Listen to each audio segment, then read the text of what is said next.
साठी मुंडे कुटुंबीय आज मुख्यमंत्री देवेंद्र फडणवीसांची भेट घेणार। लाडक्या बहिणींना जुलै महिन्याचा हप्ता येत्या 2 ते 3 दिवसात मिळण्याची शक्यता। लाडकी बहीण योजनेसाठी 2984 कोटी रुपयांचा निधी वर्ग। पुण्यातील महात्मा फुले वाडा आणि सावित्रीबाई फुले स्मारकाच्या जतन आणि संवर्धनासाठी सरकारचं पाऊल। परिसरातील रहिवाशांचं स्थलांतर करण्याच्या उपमुख्यमंत्री अजित पवारांच्या सूचना। एबीपी माझाच्या बातमीनंतर राज्यातल्या फार्मसी महाविद्यालयांचं वास्तव समोर। गेल्या 3 वर्षात परवानगी मिळालेल्या 227 पैकी 118 विद्यालयात सुविधांचा अभाव। प्रवेश प्रक्रिया सुरू होण्यापूर्वी कारवाई होणार। छत्रपती संभाजीनगरमध्ये एकात्मिक आदिवासी विभागात मोठा घोटाळा झालाय। 4 महाविद्यालयांमध्ये 1400 पेक्षा अधिक बनावट आदिवासी विद्यार्थी दाखवून 6.5 कोटी लाटल्याचा आरोप। मुंबई आयआयटीच्या विद्यार्थ्यांचा दुर्गम भागात औषध साठा पोहोचवण्यासाठी ड्रोनचा प्रयोग यशस्वी झालाय। नंदुरबारमधील सातपुड्याच्या दुर्गम भागातील आरोग्य केंद्रांवर आता ड्रोननं औषध पुरवठा केला जाईल। आषाढी वारीसाठी पंढरपूरला गेलेली संत गजानन महाराजांची पालखी आज शेगावमध्ये परतणार। शेगावात महाराजांना 1,11,111 मोदकांचा महाप्रसाद अर्पण केला जाणार। कोकणात आजपासून पावसाचा जोर ओसरणार। विदर्भात पुढील 3 ते 4 दिवस ढगांच्या गडगडाटासह पावसाचा इशारा, तर मध्य महाराष्ट्र मराठवाड्यात पावसाची उघडीप। पैठणमधील जायकवाडी धरण हे 90% भरलंय। धरणाच्या 18 दरवाजांमधून गोदावरी नदीपात्रात विसर्ग सुरू केला जाणार।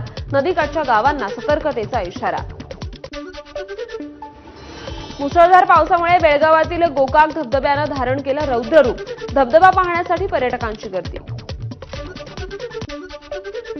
रायगडमधील 8 धोकादायक पुलांवरून अवजड वाहतूक बंद करण्यात आली आहे। जिल्हाधिकारी किशन जावळे यांचा आदेश।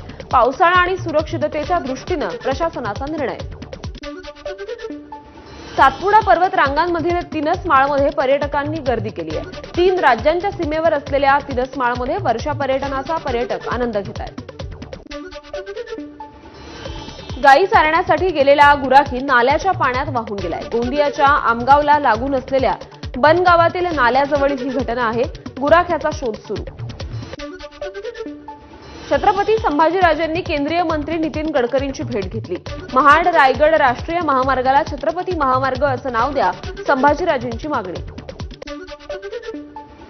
रायगडच्या म्हसळा माणगाव रस्त्यावर श्रीवर्धन आगाराच्या धावत्या बसचा दरवाजा उघडाच होता। एसटी महामंडळाकडून प्रवाशांच्या जीवाशी खेळ। नांदेडमध्ये एका तरुणीला 2 तरुणांनी भर दिवसा उचलून नेलं। रेल्वे स्थानक परिसरातील ही घटना आहे। सोशल मीडियावर व्हिडिओ व्हायरल झाल्यानंतर पोलिसांकडून तरुणांचा शोध सुरू। हिंगोली शहरात भर दिवसा तरुणावर चाकूने हल्ला। कारमधून आलेल्या तिघांनी अचानक हल्ला केल्याचं सीसीटीव्ही फुटेज समोर आलंय। आरोपी पोलिसांच्या ताब्यात। जखमी तरुणावर उपचार सुरू। बीडमध्ये मद्यधुंद वाहन चालकाचा कहर। हातात दारूची बॉटल घेत गाडी चालवतानाचा व्हिडिओ व्हायरल झाला। मुंबईच्या मालाडमध्ये हस्ताक्षर चांगलं नसल्यानं शिक्षिकेकडून विद्यार्थ्याला तळहातावर मेणबत्तीचे चटके। खासगी शिकवणी वर्गातील प्रकार।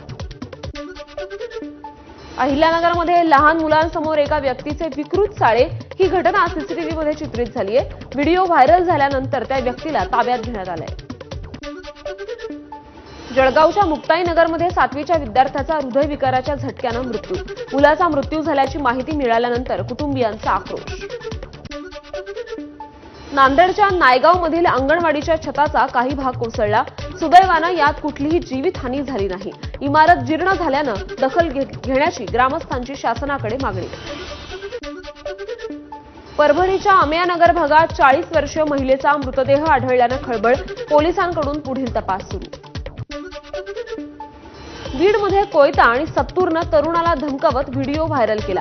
हाच राग मनात धरून तरुणाच्या हाताची बोटं छाटली। 4 जणांविरोधात गुन्हा दाखल, तर एकाला अटक।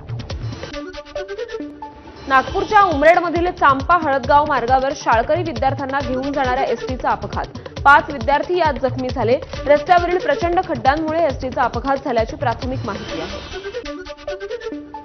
मुंबई गोवा राष्ट्रीय महामार्गावर गोव्यातील 2 खांब धारगळ येथे दुचाकीला एसटीची धडक। अपघातात दुचाकीस्वाराचा जागीच मृत्यू। चिपळूणच्या वाशिष्ठी नदीत उड्या मारून दोघांची आत्महत्या. दोघेही धुळ्यातील असल्याची माहिती. दोघांचा नदीत उड्या मारतानाचा व्हिडिओ व्हायरल झालाय.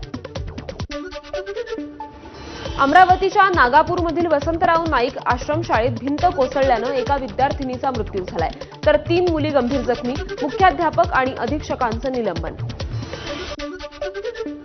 गडचिरोलीत पोलिसांची अवैध दारू विरोधात मोहीम. 67,20,000ची दारू पोलिसांकडून जप्त. नांदेड जिल्हा परिषदेतले सोलर महिनाभरापासून बंद आहेत. आमदारांनी जिल्हा परिषदेतल्या सोलार यंत्रणेची पाहणी केली, मात्र जिल्हा परिषदेनं महावितरणाकडे बोट दाखवलं. पुण्याच्या हडपसरमधील इयत्ता 3रीच्या विद्यार्थ्यांचं शरद पवारांना भावनिक पत्र. साधना प्राथमिक विद्यामंदिर शाळेच्या शिक्षिकेची बदली करू नका, पत्रातून विनंती. गडचिरोलीत रंगैयापल्ली जिल्हा परिषद शाळेला पालकांनी कुलूप ठोकलं. शाळेत 6 शिक्षकांची मान्यता असताना केवळ 3 शिक्षक कार्यरत असल्यानं पालक आक्रमक.